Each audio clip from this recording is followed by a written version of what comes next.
Welcome back, class. Thank you for tuning in to the Educational Numismatist. Before we get started, please do me a favor, smash that like button and hit the subscribe as well while you're at it. Today we are going to talk about some of the concerns I have in looking at current events, given the politics and some of the economic uncertainties that are going on right now following the 2024 election. Tariffs, inflation, unemployment, etc. Who knows where our economy is going to be in the near, let alone the long-term future? So it got me to thinking, if inflation may very well be rearing its ugly head again, what are some of the best ways you can help protect yourself, especially in retirement when you're getting up in years like I am, against some of those inflationary pressures?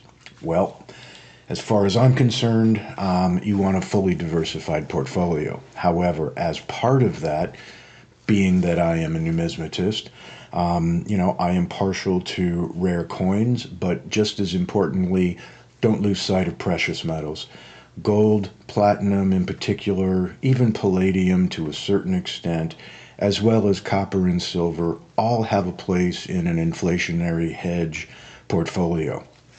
So, unfortunately, unless you have a rather high net worth and are looking to protect a rather large amount of wealth, gold may not be right for you. As an example, a 1 kilogram gold bar will run you at the current price of just under $3,000 an ounce, approximately $95,000. A 10-ounce bar, approximately $30,000. 5-ounce bar, approximately $15,000. 1-ounce bars are still almost $3,000 or a little over $3,000 an ounce. So you're paying a premium on top of the price of the spot metal, but the bigger the bar, the higher your investment, the lower that premium. So in the long run, that may work out for you. However, keep in mind that when you are buying high weight bars of gold, they're bulky and they can be more difficult to store securely. I mean, think about it. If you've got a gold bar worth $100,000 or $30,000, you're not just putting that in your dresser somewhere. So you got to consider that as well. Now, on the upside, if the economy does tank, well, there's a huge potential for economic and portfolio increase. If the economy tanks, inflation goes way up, precious metals tend to do very well. The other nice thing about gold and platinum in particular, you're able to store relatively large amounts of wealth in a relatively small space. What do I mean by that? Well, if I can get $100,000 bar of gold that's, this big by this big by this big, that's a pretty small amount to have $100,000 worth.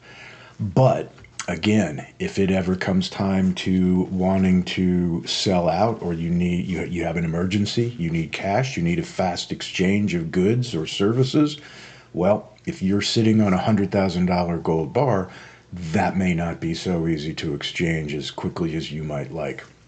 So what I would recommend is for those that have the higher net value and a higher portfolio that they are trying to help protect, I would suggest doing something in the 1 to 5 ounce range for gold. I probably would stay away from platinum. There's nothing wrong with it, but it doesn't have the allure and the demand that gold does. Same thing with palladium. Yes, there is a value there. Yes, it's used in industrial purposes, but it's a little bit more obscure. You're probably going to have a hard time finding somebody willing to accept it or exchange it. And then just as importantly, you want some fractional gold because you don't want everything tied up in bars that are worth $3,000 or more each. You want to be able to do a more reasonable exchange, which then brings me to the next topic, silver.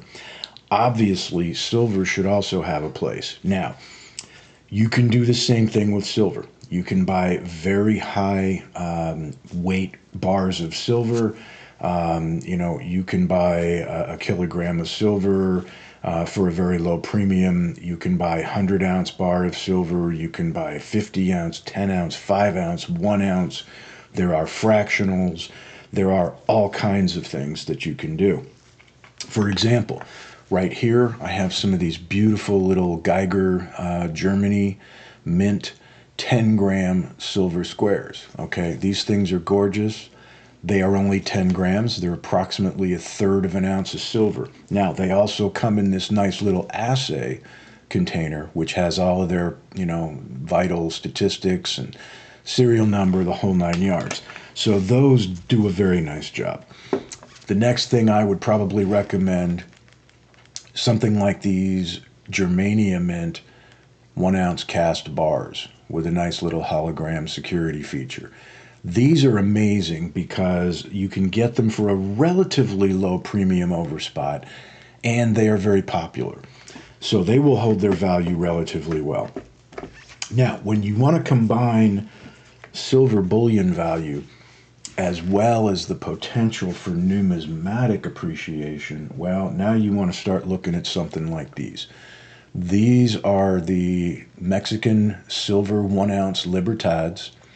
They are 1 ounce of pure silver. They have been produced by Mexico since 1982. They're nice, chunky, beautiful little coins with an inscription along the edges. Collectors and investors are falling in love with these more and more. The value has been going up steadily since I've been paying attention to them. In fact, I'm going to put together a separate video specifically on Libertads. But these provide the opportunity not only for bullion value appreciation, but numismatic value to collectors and investors. There are different types. These are the more modern Libertads. The other one was the earlier variety. And then don't forget about copper. Again, when you're looking at having smaller transactional amounts, let's say the economy collapses and you are now in a position where you have to barter for goods. Do you want to be in a position where you have a $3,000 ounce bar of gold that you want to buy a loaf of bread with?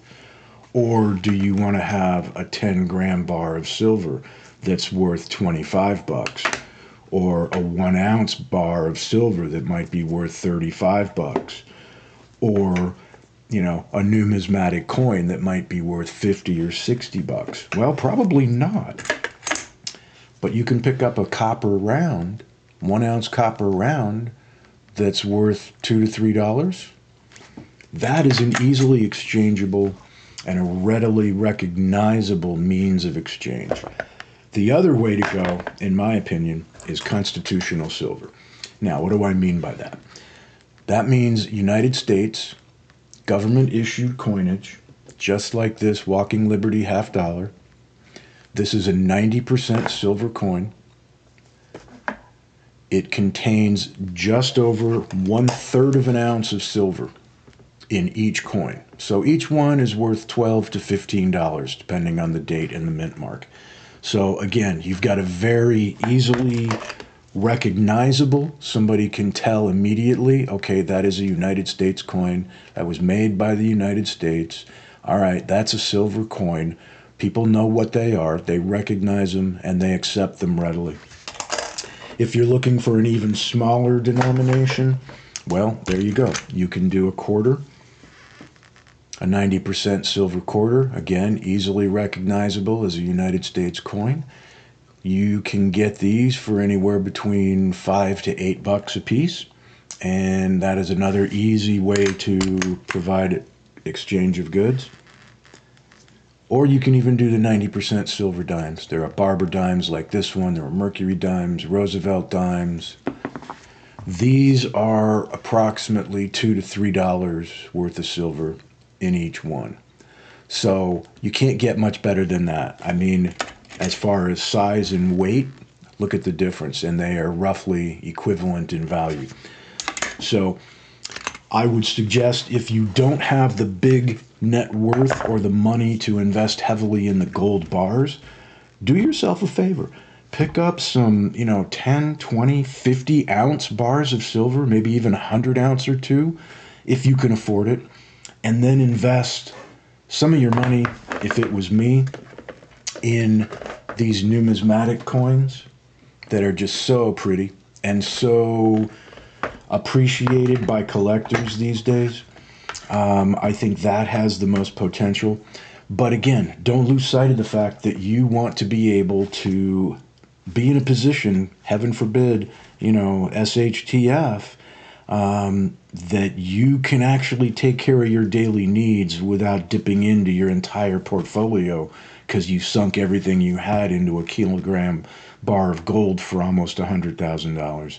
So the other issue is, if you are doing transactions, okay, and you've got a $3,000 bar of gold and you're buying something that's worth $1,500, are they going to make change for that? Or are you going to walk away from the other half of the value of that bar because they can't accommodate you and they don't have enough good or services to give you the value of that bar of gold?